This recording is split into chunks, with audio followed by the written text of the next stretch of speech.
Bonjour chers enfants, merci à ceux qui ont été fidèles tout au long de ces 2 semaines, tout d'abord la semaine sainte, puis l'octave de Pâques, ces 2 semaines qui correspondaient aux vacances scolaires. Aujourd'hui, j'aimerais que nous regardions le bel épisode de l'apparition de Jésus à Thomas, que nous écouterons demain à la messe lors de la fête de la miséricorde divine. Il est tellement touchant ce récit, tellement criant de vérité aussi. Y avez-vous réfléchi? Si les apôtres avaient voulu inventer une nouvelle religion, croyez-vous sérieusement qu'ils auraient autant mis en avant leurs propres faiblesses, leurs difficultés à croire? Pour ma part, je ne le pense pas. Cette histoire se déroule en 2 épisodes distincts. Le premier au soir de Pâques et le second une semaine après.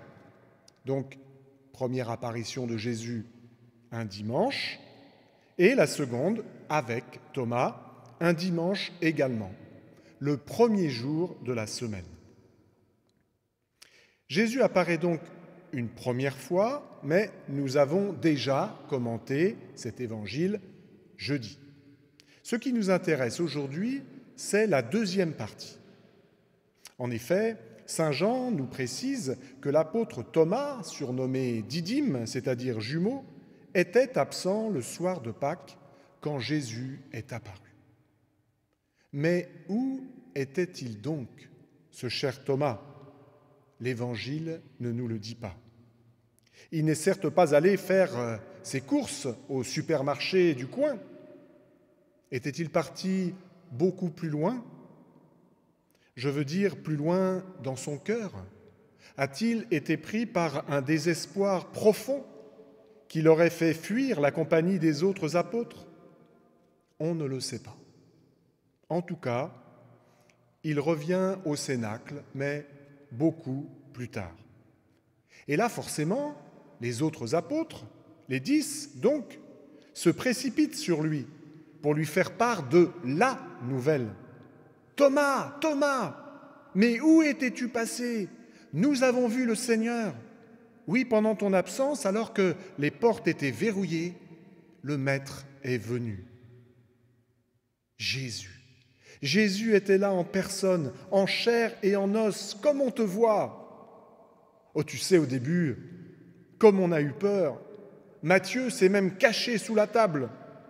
Mais Jésus nous a dit à 2 reprises, en nous regardant avec son doux regard, « La paix soit avec vous. » Quel bonheur! La mort ne l'a pas gardé, comme c'est formidable, Thomas. Mais Thomas ne partage nullement cet enthousiasme. Il reste de marbre. Il ne croit pas un mot de cette histoire, même si tous les autres ont l'air unanimes. Allez, arrêtez, c'est une blague. Vous vous moquez de moi. On ne plaisante pourtant pas sur un sujet aussi sérieux. Si je ne vois pas dans ses mains la marque des clous, si je ne mets pas mon doigt dans la marque des clous, si je ne mets pas la main dans son côté, non, je ne croirai pas. Vous imaginez sans peine la déception des apôtres devant cet incrédule, ce rabat-joie de Thomas. Et puis, les jours passent. Il ne nous est rien dit de ce qui se déroule durant cette semaine, au plus intime du cœur de Thomas. Il est avec les autres apôtres, qui eux sont rayonnants. Lui est triste et tourmenté. Et si c'était vrai? Le dimanche suivant arrive, et de nouveau Jésus apparaît au Cénacle. « La paix soit avec vous. » Puis il s'adresse directement à Thomas. « Thomas, avance ton doigt ici et vois mes mains. Avance ta main et mets-la dans mon côté. Cesse d'être incrédule, sois croyant. » Thomas va-t-il vraiment toucher de ses doigts les plaies de Jésus? Cela ne nous est pas précisé. Nous savons seulement que Thomas tombe à genoux, au moins avec son cœur, et confesse, c'est-à-dire reconnaît que Jésus est divin. Mon Seigneur et mon Dieu. Oui, quelle belle profession de foi. Il voit l'homme et il reconnaît Dieu. Même les autres apôtres ne sont pas allés aussi loin dans la reconnaissance que Jésus est Dieu. Et nous, les enfants, est-ce que nous croyons vraiment que Jésus est ressuscité d'entre les morts et qu'il est vivant, aujourd'hui, à nos côtés, non pas comme quelqu'un qui nous espionnerait, mais comme un ami et un sauveur qui ne nous abandonnera jamais? Répétons souvent cette belle prière de Thomas. Mon Seigneur et mon Dieu. Mon Seigneur et mon Dieu.